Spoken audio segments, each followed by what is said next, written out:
Welcome to NarrativeNook audio tales where enchanted stories come to life. If you enjoy our stories, please subscribe, like and share to support our channel. Enjoy listening. Everett thought to himself that he inevitably had to return to reclaim everything that rightfully belonged to him. Giving up was not an option. "Mr. Wright, here are the documents you requested," his assistant said as he entered, handing Everett a folder. "Thanks," Everett replied, dismissing the assistant with a nod. "You can leave now." "Yes, sir." The assistant complied and left the room. Everett browsed through the documents and let out a cold smirk. Impressive. During his absence, the Riddle Corporation had flourished even more. Unfortunately for Nicole, Everett's return meant her smooth sailing was about to face rough waters. And those two crests, he was determined to acquire them at all costs. As the sun set, signaling the end of the day, Nicole and Lulu left the company. Waiting for the driver to bring the car around, they got in and headed towards the lab. "Martin said there's been progress, but I wonder how far they've got." Lulu asked Nicole, "Do you think they might have succeeded already?" "We won't know until we try," Nicole replied, though she secretly hoped for success. Upon arriving at the lab, they found Patricia and Ella had already arrived. Looking at the group, Martin said gravely, "Although we've made progress, I still can't guarantee the final outcome." "It's okay, whatever the result, I'm ready to accept it," Patricia said earnestly, determined to try it herself. Instead of letting Ella take her place. "Cindy, please bring the medicine," Martin instructed Cindy. "All right," Cindy agreed and returned with the medication. "This medicine has been reformulated according to your suggestions," Martin explained to Nicole, then turned to Patricia. "We'll apply it now. Please let me know immediately if you feel any discomfort." "Understood," Patricia nodded. "Let's begin," Martin said as he started applying the medicine to Patricia. Everyone watched Patricia anxiously, hoping the medicine would be effective while fearing potential side effects. Especially Ella, who watched Patricia intently, not missing any slight change in her expression, concerned about her slightest discomfort. The medicine felt cool and slightly stinging upon application, but Patricia, though frowning slightly, did not express pain. Even this small reaction didn't escape Ella's notice. "Does it hurt?" Ella asked Patricia, concern in his voice. "No," Patricia shook her head, able to endure the pain. Ella wiped the sweat from Patricia's forehead with a tissue. "I know it hurts." Patricia bit her lip, her gaze flickering away, unable to meet Ella's eyes. She knew the current formulation of the medicine was adjusted, so it didn't bring the pain Ella had experienced. But she also knew that she didn't have to endure that pain because Ella had suffered it for her. "Ella, sit down," Nicole said, glancing at Ella. "Okay," Ella replied, pulling up a chair to sit beside Patricia. Lulu couldn't help but shake her head with a half-smile. "He's worried now, but when he did it himself, he acted as if nothing mattered." "It's different," Ella muttered, slightly uneasy. "He did everything for her, so of course, nothing else mattered." "All right," Martin announced, having applied the medicine. "How do you feel now?" "I'm feeling okay for now," Patricia responded. "Let's wait a bit longer," Martin advised cautiously. Although Patricia showed no abnormal reactions at the moment, they decided to observe her for a while longer to ensure there were no problems. "Right, let's wait a bit," Ella agreed, knowing that pain was only one aspect, and the toxicity of the medication was even more crucial. Seeing that Patricia seemed fine for now, Martin turned to Nicole. "Don't worry too much. We've adjusted the formula according to your suggestions. Theoretically, there should be no problem." "Yes, and we've prepared emergency measures. We won't let anything happen to Patricia," Cindy reassured everyone. Nicole slightly smiled at Cindy. "Thank you. You've been working hard recently." She knew that if Martin was busy, Cindy wouldn't just stand by and watch. "It's nothing," Cindy replied with a smile. "It's not hard. If Patricia really turns out to be fine, I'll treat everyone to dinner," Lulu proposed. Everyone had been working hard, And since they came straight from work, they hadn't had dinner yet. No, let me do it, Ella volunteered eagerly. He couldn't let Lulu pay for the meal when they were all here for Patricia's sake. I'll do it, Patricia insisted, declining Ella's offer. She didn't want Ella to spend any more for her. Whoever treats is fine, I'm just waiting to go eat, Martin joked, then turned to Cindy. Go change. Okay, Cindy agreed, heading towards the changing room. Ella was surprised. Are we leaving just like that? What about Patricia? She's fine now, Martin said, leaving only those words before going to change his clothes. Really? Ella, a bit slow to catch on, turned his attention to Patricia. Seeing that Patricia seemed indeed fine, with no abnormal expressions or signs, he felt a bit more at ease. It looks like she's okay. He had gone through this before, and Patricia's reactions showed no signs of poisoning. Let's leave the medicine on, and we'll deal with it after we get back. Nicole advised Patricia on some precautions. Martin, having changed, came out and added, the toxicity is gone now, but the treatment will still take some time. You need to be careful. Okay, I know, Patricia agreed. I'll book the restaurant, let's go there now, Ella said, already picking up the phone to make a reservation. It was a happy day indeed, and he felt a bit excited. Ella, you. Patricia started to refuse, but Ella had already made the reservation. After ending the call, Ella looked at Patricia and said, you don't need to feel pressured or worry about it. It's a day worth celebrating, and we should be happy. Let's go eat, Lulu said, pulling Patricia along. If you don't want to owe him, you can treat him another time. The group left the lab together and headed to the restaurant. At the restaurant, the dinner Ella had ordered was soon served. Knowing everyone was hungry, I ordered some dishes ahead. Feel free to order anything else you like, Ella said to everyone. Looking at the lavish dinner, Lulu commented, it seems we don't need to order anything else. Indeed, this is plenty, Cindy agreed. It was evident that Ella was really happy, having ordered so many dishes. Patricia, you have dietary restrictions. These dishes are all suitable for you, Ella reminded Patricia. Patricia bit her lips slightly and said in a low voice, thank you. Don't mention it, it's just a dinner, Ella said nonchalantly, urging everyone to eat. You could tell Ella was genuinely excited, and his mood relaxed everyone else at the table. Then let me thank everyone, Patricia said, holding her glass of juice, her eyes filled with gratitude as she looked around at the group. The others, also drinking juice instead of alcohol, raised their glasses with a smile, reassuring Patricia. No need to thank us. Just focus on your treatment. We believe you'll get better. I will, Patricia nodded firmly, determined to cooperate regardless of the outcome. Then she turned to Ella, her eyes sincere. I still want to thank you. She knew Ella had helped her a lot without her knowing. If she hadn't stumbled upon it by chance, she might never have found out. Ella let out a simple, hearty laugh. As long as you're happy. That was all that mattered to him. But after Ella said that, his expression turned a bit sad. He looked away, prompting everyone to start eating. Patricia tightened her grip on her glass, ignoring Ella's sudden change, and joined in the meal with the others. After dinner, everyone got ready to leave. I'll go back with Lulu, Nicole said as she and Lulu hailed a taxi. Okay, take care, Ella called out. You too, Nicole and Lulu replied. After a quick round of goodbyes, Nicole and Lulu left first. Martin looked at Cindy. We should head out too. Sure, Cindy agreed, following Martin to their car.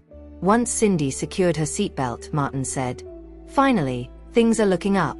We can rest easy tonight. Cindy smiled. Yes, you can finally have some peace of mind. Thanks for being there for me, Martin said, his tone serious. Cindy nibbled on her lip and responded, your thanks isn't what matters to me, you know? Martin was caught off guard for a moment. Awkwardly, he avoided Cindy's gaze as he started the car. Cindy took a deep breath, steadying herself, putting on a calm facade and ignoring Martin's avoidance. Yet, beneath the surface, her heart carried the weight of unspoken emotions. She shifted her gaze to the car window, lost in thought. "I'll drop you off first," Martin muttered in a hushed tone, still avoiding eye contact. He knew about her feelings, but crossing that line felt daunting. Outside the restaurant, Ella opened the car door for Patricia. "Come, I'll take you home." After they got into the car, they drove quietly towards Patricia's apartment. The atmosphere felt a bit awkward. "Patricia, remember all the precautions. If you feel unwell, you must call me," Ella reminded her. "Got it, don't worry, I'll be fine," Patricia replied, avoiding a deeper talk. Ella hesitated, then looked at Patricia, a hint of disappointment in his voice. "Okay." When they reached Patricia's apartment building, she got out and said, "Thanks. You should go home and rest." "Don't worry, I'm strong," Ella reassured, patting his chest. Patricia couldn't help but smile at his gesture and told him, "Go home." When she turned to leave, Ella stopped her with a, "Wait a second." "What?" Patricia turned back, puzzled by his sudden call. "If you feel not okay and hesitant to call me, just ring up Charlie instead," Ella suggested, then hit the gas and drove away. Patricia stood there for a moment, mulling over his words. Without having promised to contact Ella, he seemed to assume it could be inconvenient for her and recommended reaching out to Charlie instead. As Ella's car disappeared into the distance, a hint of sadness flickered in Patricia's eyes. She thought, "I can imagine how difficult it must have been for him to say that. He's gone. Come on, let's head back." Charlie's voice came from behind, making Patricia jump. She turned to him, asking, "When did you come down?" "Just now," Charlie sighed. "Maybe you should think about leaving this job." "I don't want to retire," Patricia said, biting her lip. Charlie patted her shoulder. "Mr. Johnston has already agreed. This decision won't change." But Patricia started to argue, only to be interrupted by Charlie. "I understand your thoughts, but I also feel that your happiness is my happiness." They had been there for each other since childhood. Patricia had once promised to stick with him for life, but Charlie knew those were just innocent pledges. If she could go back to a regular life, that was what he hoped for her. Some things are just the way they are, and we have to accept that. But if there's a chance to make a change, I hope you make the right choice, Charlie added. He used to believe that having Patricia by his side was safer and comforting, but now things had changed. She had the opportunity to begin anew. "Charlie, I'm scared." Patricia's eyes welled up with tears. Fear of losing Charlie, akin to losing her parents, gripped her. "Silly girl," Charlie said affectionately, ruffling Patricia's hair. "I'll make sure to take care of myself too." Patricia smiled and headed upstairs with Charlie, oblivious to the fact that Ella hadn't departed. Instead, he had parked his car around the corner of the street. Observing Charlie and Patricia, Ella sensed a twinge of bitterness in his heart. After a deep breath, Ella started the car and drove away, reassuring himself that as long as Patricia was happy, it was fine for her to be with Charlie. 3 days later, everything appeared to have settled back into routine. Nicole, as usual, came to the company. As Nicole settled into her office, Lulu entered with some documents, her expression somewhat grave.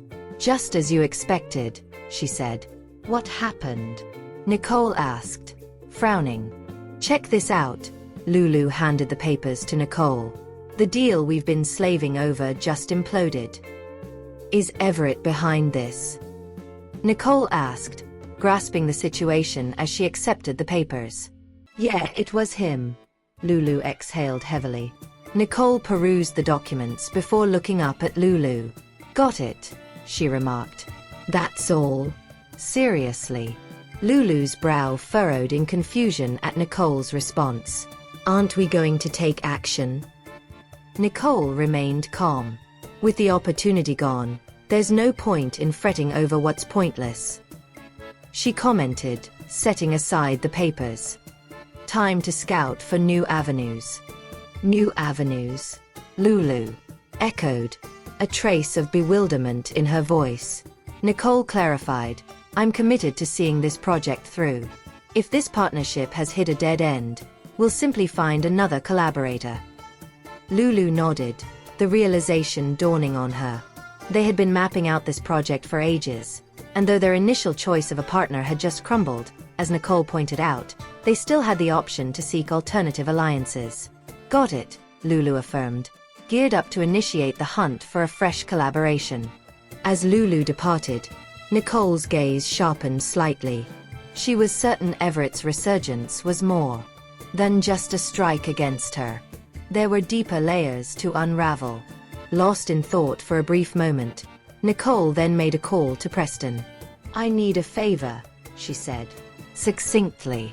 What's going on? Preston's voice was edged with gravity. I need someone to shadow Everett. I want a detailed account of his activities. Nicole's tone was tinged with an icy resolve. There was a brief pause on the line before Preston responded. Understood. I'll handle it. Good, that's all for now. Nicole was ready to end the call, but then Preston chimed in. You're holding up okay? Right. Nicole understood that Preston was already clued in about the current predicament. His tardiness in getting back to the Riddle family manor was due to other commitments. I'm managing, she responded, her voice steady. Good to know, Preston replied, then added a reminder. Remember, you can reach out to me for anything, anytime. Will do. And Preston, tread carefully with Everett. This isn't a straightforward situation, Nicole warned. After a moment of silence, Preston acknowledged. Got it. After Nicole ended the call, her expression became thoughtful. She recognized the need for tighter information security within the company moving forward. While Everett's main objective seemed to be acquiring the crests, she had no doubts he would also seize any chance to disrupt her plans. Meanwhile, in the C Quartet Holdings's regional office located in San Giotto, Everett was seated at his desk, his eyes glinting with a trace of self-satisfaction. Mr. Wright, it's done. What's our next move? His assistant asked in a hushed tone. Everett responded with a contemptuous smirk. Now, we sit back and enjoy the spectacle. He anticipated Nicole's disarray. He wanted to see Riddle Corporation becoming a joke in the business world. Most importantly, he was focused on Nicole finally bending to his will. This was just the beginning. Time to leave, Everett declared, standing up from his desk. Where are we headed, Mr. Wright? His assistant inquired. To meet an old friend, Everett answered, already striding towards the door. Soon, Everett arrived at the entrance of Lawrence's company. Looking up at the towering structure, he took out his phone and called Lawrence. I'm here. Can I come up? Of course, came Lawrence's steady reply. Call concluded, Everett confidently strode into Lawrence's building, encountering no hindrances. Upon reaching Lawrence's office, Everett casually made himself comfortable on a couch, awaiting the impending conversation. What brings you here, Everett? Lawrence inquired, casting a brief glance his way. Just thought I'd drop by to see you, Everett replied with a casual shrug. Lawrence's voice, edged with a cool undertone, probed further. You're aware of the tight spot you're in. Do you honestly believe a false identity is enough to protect you? What other choice do I have? Isn't this the scenario you were hoping for? Everett retorted, lounging back on the couch with a relaxed cross of his legs. Lawrence fixed Everett with a scrutinizing gaze before asking, How is he? Don't worry, he's doing well. He's still a useful piece in my game, Everett responded, his words laced with implication. Lawrence paused momentarily before asking in a frosty tone, What's your real purpose here, Everett? I'm just here to see you. You've been quite the ally after all. Everett maintained his composure, his expression tinged with smugness. Lawrence returned a chilling look. Cut the act. Focus on your agenda. Appreciate the advice, Everett replied, his smile unshaken. Just bear in mind, I can be your ally or your downfall, Lawrence warned sternly. Rising from the couch, Everett remarked, then let's hope our cooperation remains pleasant. As Everett made his exit from Lawrence's office, Ian stepped in, his curiosity piqued. Mr. Royce, what's going on? Ian asked, his eyes following Everett's retreating figure.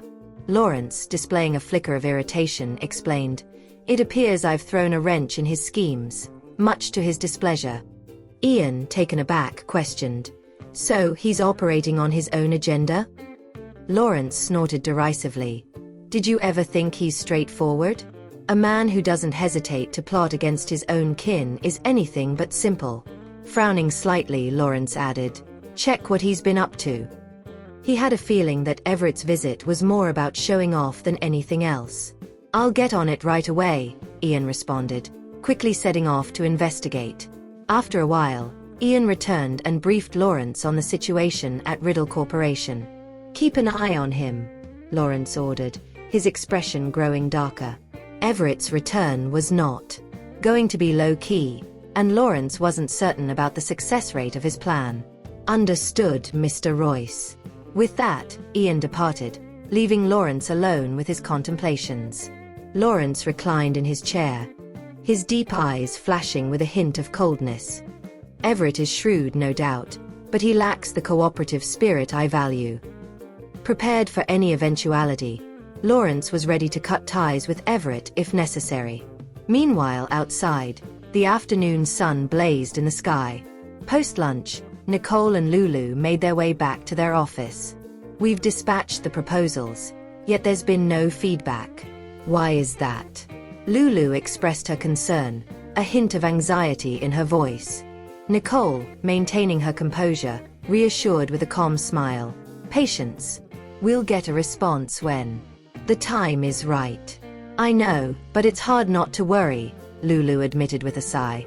The unexpected re-emergence of Everett and his covert machinations had undeniably thrown their routine into disarray. And this disruption was merely the tip of the iceberg. There was no telling what other schemes Everett might have up his sleeve. Don't fret, we'll figure something out, Nicole said, offering assurance to Lulu. Lulu, slightly in admiration of Nicole's unflappable demeanor, commented, you always seem so composed. I really need to take a leaf out of your book. You're already doing well, Nicole encouraged, giving Lulu's shoulder a supportive pat. Stay resilient. We've got more challenges ahead than just this one. Nodding in agreement, Lulu realized the importance of not allowing Everett's actions to derail their other responsibilities. Exiting the elevator, Nicole immediately spotted Sean and Steve waiting near her office door. Good to see you back, they greeted her. Approaching them, Nicole gestured towards her office. Let's discuss this inside. Seated comfortably in her office, the conversation began promptly. We're up to speed about the project mishap. Is there anything we can do to assist? Steve asked, directly, getting to the heart of the matter. There's no immediate need for that. We're awaiting further developments, Nicole responded, her smile conveying ease. Sean, adopting a more solemn tone, interjected. This situation with Everett could be entangled with Lawrence. It's best to proceed with caution. Nicole acknowledged their concerns with a nod. Yes, I'm aware of Lawrence's motives. He's looking to capitalize on Everett's return. Sean appeared somewhat reassured by her understanding. It's good to know you're on top of things. Steve chimed in. There's talk that Everett has already met with Lawrence. He's certainly not playing it safe. Nicole let out a dismissive chuckle. That's not surprising. Their mutual distrust could actually play to our advantage. It keeps them both off balance. Observing Nicole's well-informed and composed demeanor, Sean concluded. Seems like you've got everything under control. We probably don't need to worry about you. Nicole's response was accompanied by a light-hearted smile. This is just a small bump in the road. Steve replied with a hint of humor. Well, we're here for the ride, especially during the good times. Nicole couldn't help but give Steve a playful eye roll. What kind of brothers are you two? Steve laughed heartily. Well, it's not like you're an ordinary little sister. All right, we're off to a meeting, Sean said. His mood lightened a bit. After Sean and Steve left, Nicole took a deep breath and a warm smile on her lips. She wasn't going to be affected by the current situation, especially with her family's unwavering support. Returning to her desk, Nicole picked up some documents and got busy until it was time to leave. Nicole, let's go, Lulu called her. Okay, Nicole agreed, standing up from her desk. Together, they headed downstairs and out of the company, where the driver had already brought the car around. Once inside the car, Lulu asked, I wonder how Patricia is doing. They hadn't seen her in a few days and hoped for some improvement. Martin thinks there's been some improvement, so he asked me to come over and see if the medication needs adjusting, Nicole replied. That's great. I think it won't be long before Patricia fully recovers, Lulu said with joy. Arriving at Martin's lab, they found Patricia there alone, prompting Lulu to ask, Where's Ella? Ella had been consistently present before and had even said he would always be there. Why wasn't he here today? He hasn't been here for the past few days, Martin said, recalling. Not since we had dinner last time. Then what's he up to? Lulu asked, surprised. Ella was the most concerned about Patricia's condition, so his absence was puzzling. I don't know, Martin shrugged. Ella's presence wasn't necessary for the treatment, so they hadn't inquired about his absence. Dr. Wyance, shall we begin? Patricia subtly changed the subject. Wait a moment, Martin said, then handed Nicole some new data. Take a look at this first. Nicole took the documents, reviewing them while Martin began treating Patricia.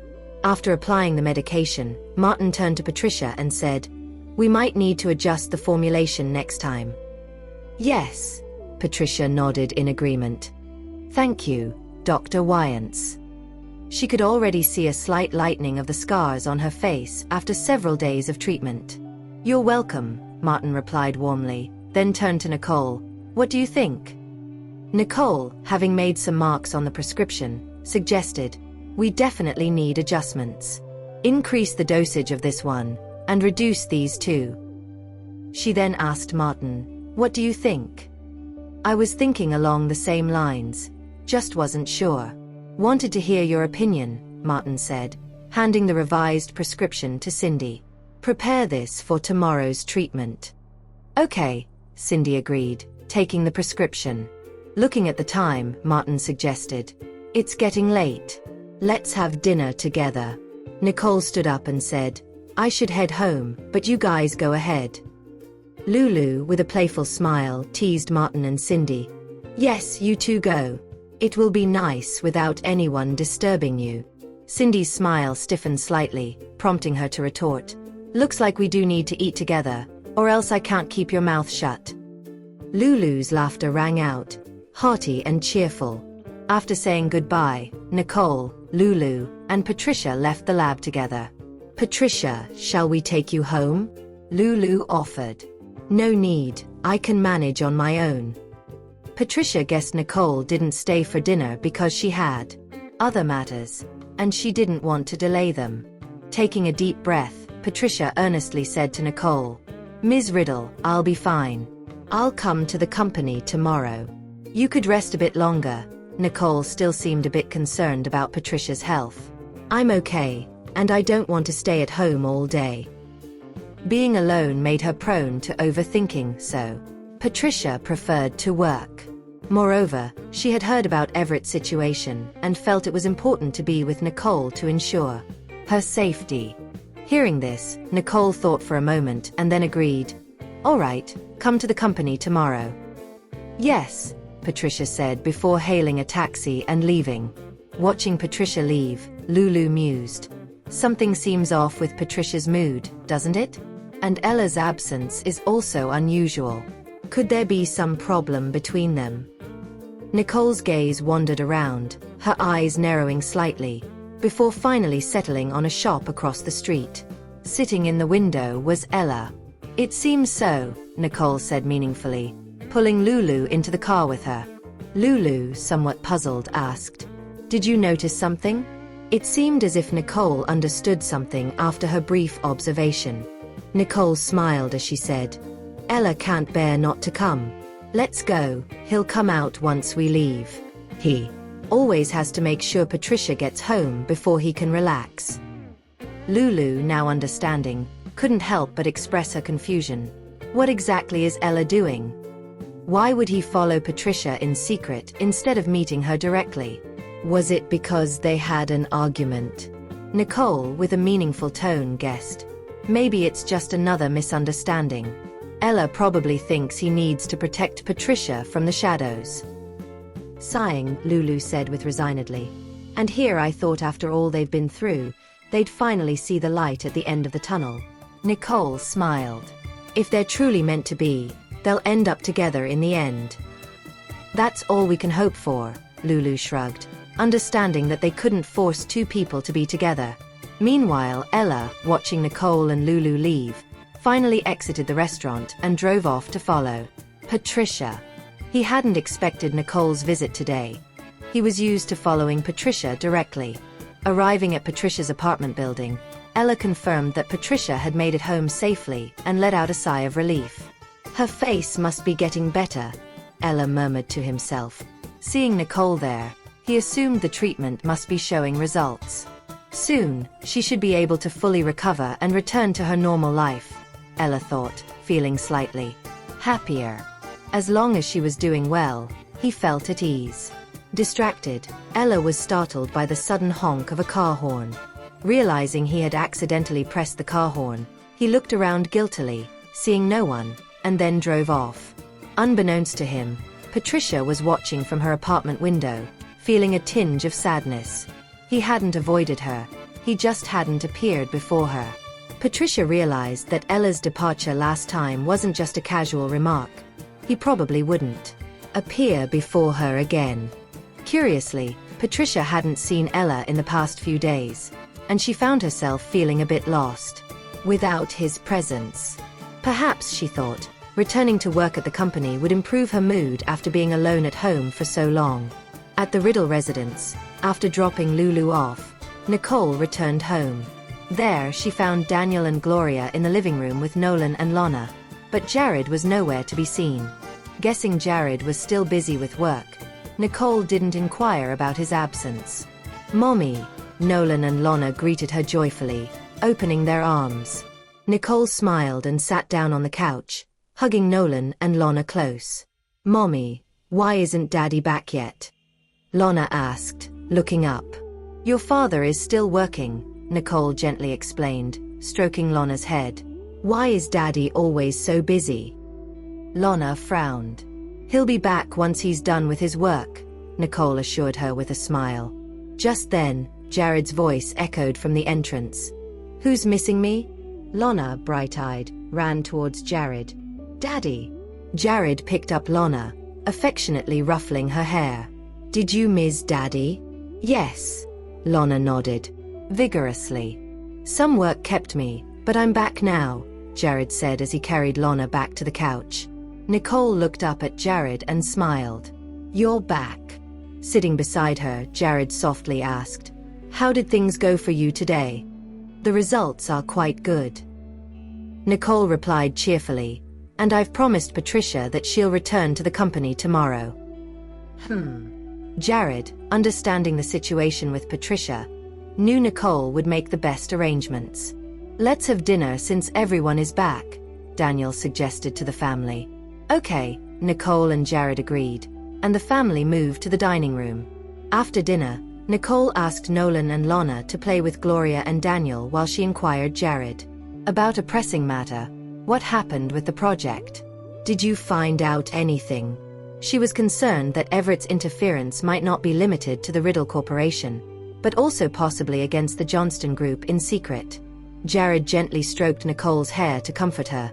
"Don't worry, it was just a temporary emergency. It's been dealt with."